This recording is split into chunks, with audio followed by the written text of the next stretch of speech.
বাংলাদেশে শুরু হচ্ছে যুক্তরাজ্যের ডিপার্টমেন্ট ফর ট্রান্সপোর্ট ডিএফটি ও আন্তর্জাতিক বেসামরিক বিমান চলাচল সংস্থা আইকাও-এর অডিট কার্যক্রম।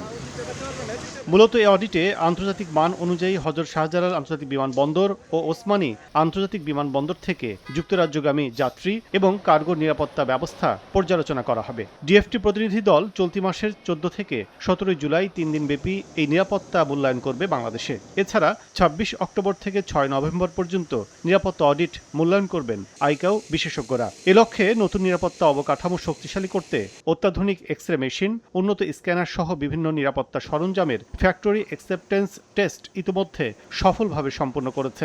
এসব সরঞ্জাম আগামী আগস্ট মাসে দেশে পৌঁছাবে এবং 1 সেপ্টেম্বরের মধ্যে পর্যায়ক্রমে চালু করার পরিকল্পনা রয়েছে বেবিচকের। সংস্থাটি জানায়, মানসম্মত নিরাপত্তা ব্যবস্থায় 9টি গুরুত্বপূর্ণ বিষয়ে গঠন করা হয়েছে 3টি উচ্চ পর্যায়ের committee. Typhoon fabric care, fabric কেয়ারের সুপার পাওয়ার।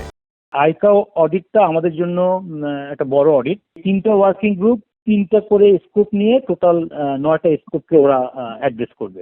আমাদের প্রোটোকল কোশ্চেন হচ্ছে 494টা। এই 494টা প্রোটোকল কোশ্চেন অ্যাকচুয়ালি এই 3টা ওয়ার্কিং গ্রুপ হ্যান্ডেল করবে এবং এটার জন্য আমাদের আসলে সমস্ত প্রিপারেশনটা। তথ্য বলছে 2018 সালে আইকাও নিরাপত্তা অডিটে বাংলাদেশের স্কোর ছিল 68.55%, যেখানে আন্তর্জাতিক বেঞ্চমার্ক ছিল 65%।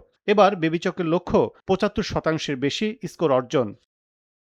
যে আমাদের কাজগুলো কিরকম হয়েছে, আরো কোনো গ্রে এরিয়া আছে কিনা, কোনো এডিশনাল মেজার্স লাগবে কিনা টু অ্যাড্রেস দ্যাট চ্যালেঞ্জে। আশা রাখা যায় যদি আমাদের সবকিছু এভাবে চলে, ইনশাল্লাহ আমাদের স্কোর এবার 75%-এর উপরে থাকবে।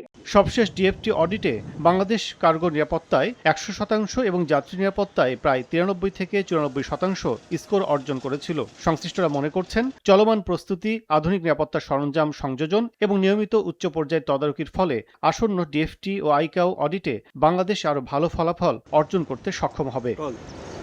কাজল আব্দুল্লাহ, সময় সংবাদ, ঢাকা।